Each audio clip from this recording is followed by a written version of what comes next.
Olá e bem-vindos. Hoje a gente vai fazer uma análise profunda de um momento que, olhando para trás, mudou tudo na inteligência artificial.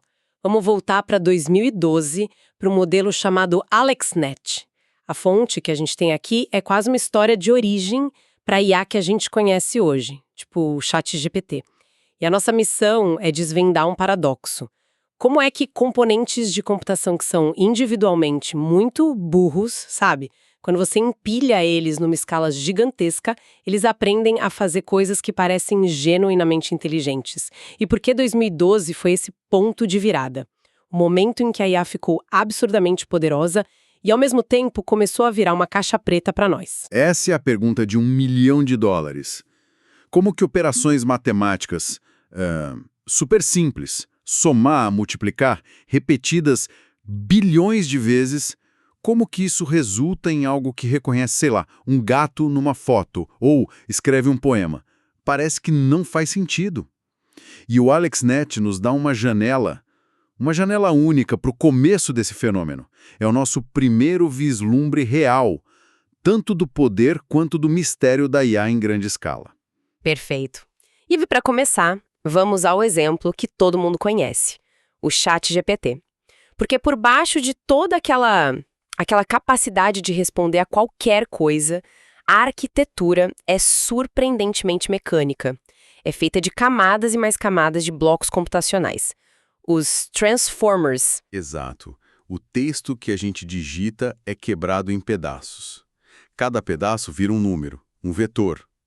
Aí, esses vetores são organizados numa tabela gigante, uma matriz. E essa matriz ela é empurrada através de uma série de blocos, um atrás do outro. No GPT 3.5, são 96 blocos. No GPT-4, a estimativa é de 120, e cada bloco só multiplica matrizes. E aqui vem a parte que soa quase absurda. A próxima palavra que o modelo gera é basicamente o resultado que sai da última coluna da matriz final, convertido de volta para texto. Aí ele pega essa palavra, adiciona o que já tinha e recomeça o processo todo. É uma linha de montagem. A pergunta é: onde em tudo isso está a inteligência? Onde está o pensamento? E essa é a ponte perfeita para 2012. Essa ideia de empilhar camadas de computação simples não é nova, não nasceu com o ChatGPT. O AlexNet fez algo conceitualmente muito parecido, só que com imagens. Ele pega uma imagem, que é um tensor de pixels com valores de vermelho, verde e azul, e processa através das camadas para, no final, cuspir um vetor. Um vetor com 1000 números. Cada número é a probabilidade da imagem ser uma das 1000 categorias do banco de dados ImageNet. Gato, torradeira, porta-aviões. Então o princípio é o mesmo. Pegar uma entrada complexa, seja texto ou imagem, e mapear para uma saída, passando por uma série de transformações matemáticas que foram aprendidas. Exatamente. E o artigo do AlexNet em 2012, causou um terremoto na comunidade científica. Não porque a ideia de redes neurais fosse nova, não era. Mas porque eles mostraram que com dados e poder de computação suficientes, essa ideia antiga não só funcionava, ela funcionava espetacularmente bem. Superou todas as outras abordagens de longe. Foi o tiro de largada para essa corrida armamentista de escala que a gente vive hoje. Ok, vamos desvendar isso então. Uma vantagem dos modelos de visão é que a gente pode literalmente ver o que eles aprenderam, pelo menos no começo. E a primeira camada do AlexNet é o lugar perfeito para a gente espiar. O modelo precisa aprender do zero a interpretar pixels. Para fazer isso, ele usa uma ferramenta chamada kernel. Imagina o kernel, tipo como uma pequena lupa quadrada que desliza por toda a imagem. Em cada lugar que ela para, essa lupa, que também é um conjunto de números, faz uma operação matemática com os pixels ali de baixo.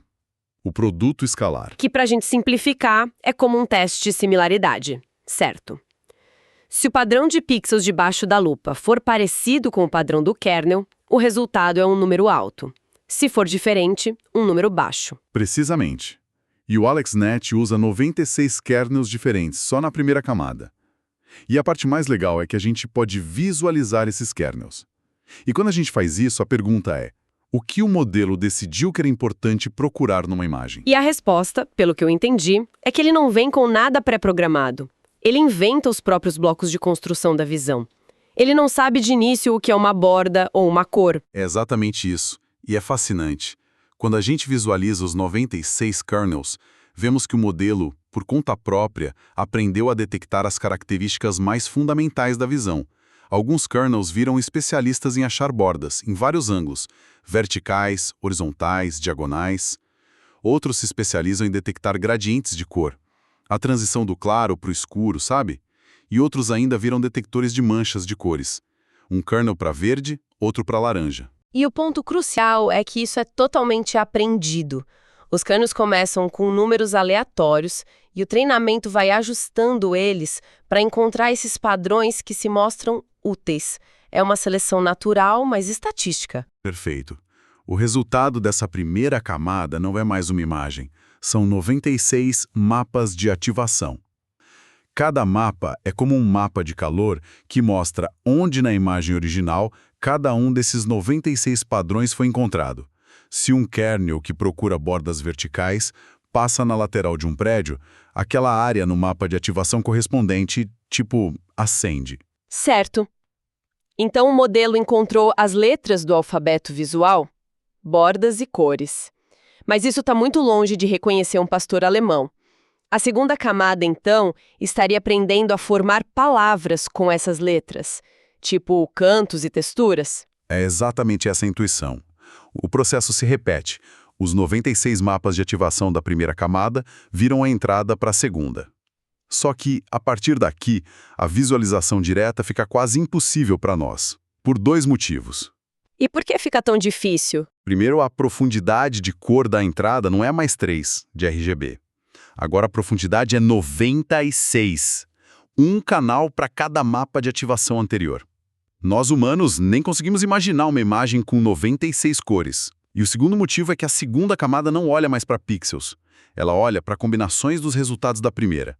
Então, em vez de ver o kernel, os pesquisadores têm que descobrir que tipo de padrão na camada anterior ativa com mais força um neurônio na segunda. Vira um trabalho de detetive, basicamente. E o que essa investigação revelou? Revelou exatamente o que você intuiu.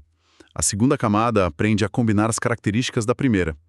Ela aprende que uma borda horizontal e uma vertical, ativadas no mesmo lugar, formam um canto. Ela aprende a combinar padrões repetidos para formar texturas.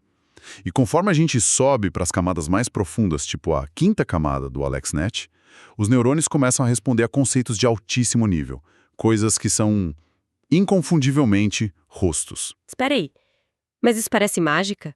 Como a gente pode ter certeza de que ele está realmente vendo um rosto, como nós entendemos, e não só um padrão estatístico complexo que, para nós, se parece com um rosto? Essa é a grande questão e toca no centro do mistério. O que é fascinante aqui é que ninguém ensinou para o AlexNet o que é um rosto. O banco de dados ImageNet nem tinha uma categoria pessoa ou rosto.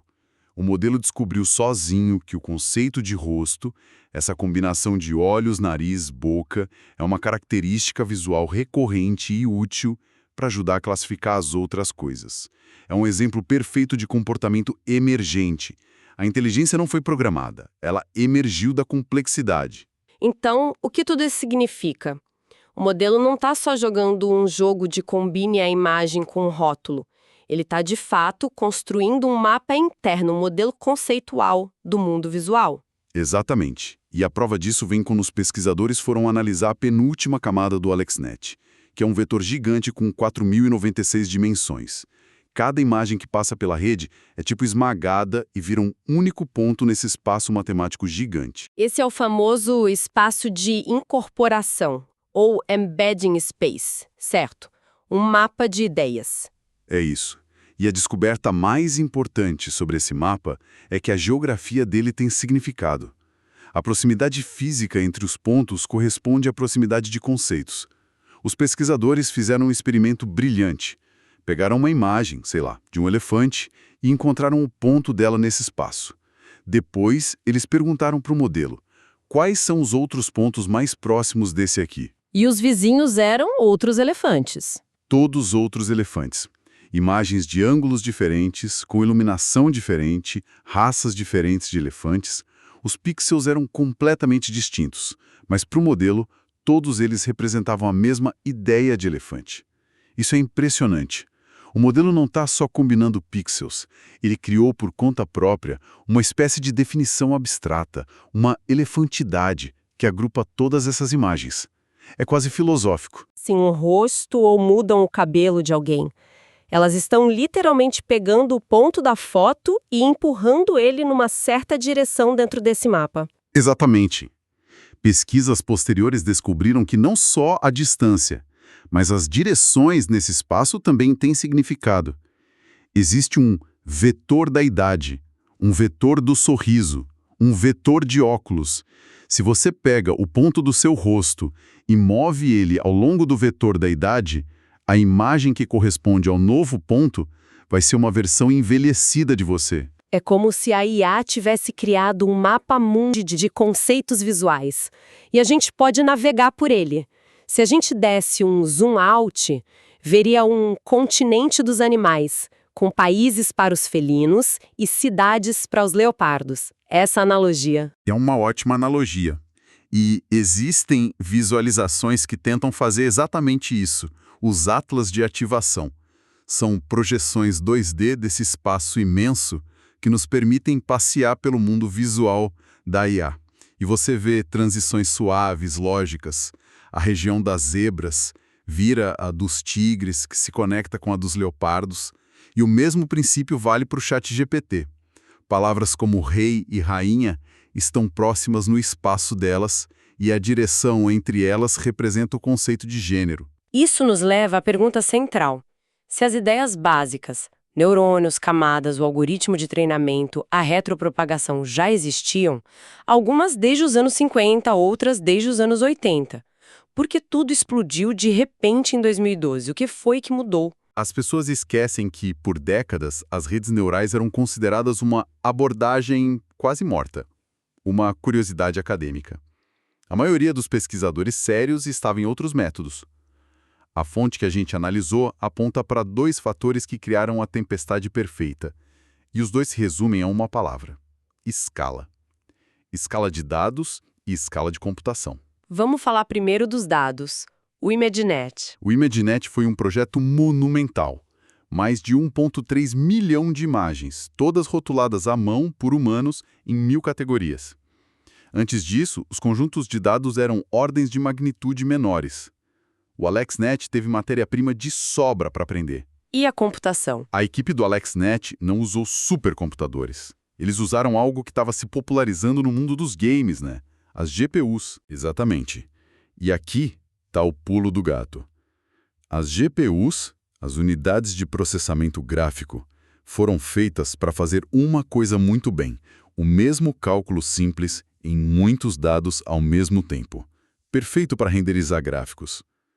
Acontece que o treinamento de redes neurais envolve exatamente o mesmo tipo de matemática: multiplicações de matrizes em massa. A equipe do AlexNet percebeu que podia usar GPUs da NVIDIA para acelerar o treinamento de forma absurda. Eles tinham cerca de 10.000 vezes mais poder de computação do que os pesquisadores tinham 15 anos antes. Foi um ato de fé numa ideia antiga, mas com um poder de fogo que ninguém nunca teve. Vamos tentar colocar esses números em perspectiva porque são surreais.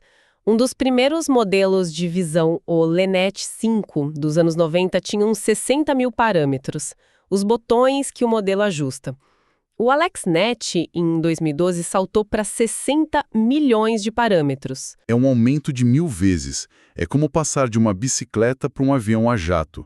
E a tendência só acelerou. O salto do AlexNet para os modelos de hoje, como o ChatGPT, é ainda mais vertiginoso. A gente está falando de mais de 1 trilhão de parâmetros. Isso é mais de 10.000 vezes maior que o próprio AlexNet. A analogia quebra. A mente não consegue processar. E essa escala alucinante é a marca da era atual da IA. O desempenho é incrível, mas parece que o preço que a gente paga é a capacidade de entender o que está acontecendo lá dentro. Exatamente. A explicabilidade se tornou a grande vítima da escala. Existem esforços heróicos para tentar entender esses modelos. Uma pesquisa recente da Anthropic, por exemplo, conseguiu mapear alguns neurônios específicos a conceitos que nós entendemos, como a ponte Golden Gate. Eles conseguiram até forçar a ativação desses neurônios e fazer o modelo gerar texto sobre a ponte. Que nem tenha palavras Para descrever. Exatamente. É uma vitória importante, mas é a ponta do iceberg. A verdade é que esses modelos aprendem representações do mundo que são fundamentalmente alienígenas para nós. Quando a gente olha aqueles atlas de ativação, estamos vendo uma sombra, uma projeção 2D de uma realidade que existe em milhares, milhões de dimensões. Nossa intuição, que evoluiu para um mundo 3D, simplesmente não funciona mais. Então, recapitulando a nossa jornada aqui, a gente começou com a aparente simplicidade mecânica do ChatGPT e traçou sua linhagem até esse momento decisivo em 2012 com o AlexNet. Vimos como operações matemáticas burras, quando repetidas em camadas e alimentadas com dados e computação em escala massiva, aprendem a ver o mundo de forma hierárquica. De pixels a bordas, de bordas a texturas e, de forma emergente, a conceitos complexos como rostos. O AlexNet foi a prova de conceito. Ele mudou o paradigma. O foco da pesquisa em IA deixou de ser a busca por algoritmos novos, mais inteligentes, e passou a ser uma corrida. Uma corrida por mais dados, mais computação, arquiteturas maiores. A performance virou a métrica principal, mesmo que isso significasse que os criadores não entendessem completamente como suas criações funcionavam. Isso levanta uma questão importante sobre o futuro. E qual seria? Bem, a análise que a gente viu sugere que o salto do AlexNet para o ChatGPT foi, em grande parte, apenas mais um aumento de escala, aplicando princípios parecidos. É tentador pensar que o próximo grande avanço está a algumas ordens de magnitude de escala de distância, mas talvez a lição seja outra. Assim como o AlexNet ressuscitou uma ideia antiga que estava fora de moda e a tornou revolucionária com a escala certa, talvez a próxima revolução não venha dos modelos que estamos construindo hoje. Fico pensando.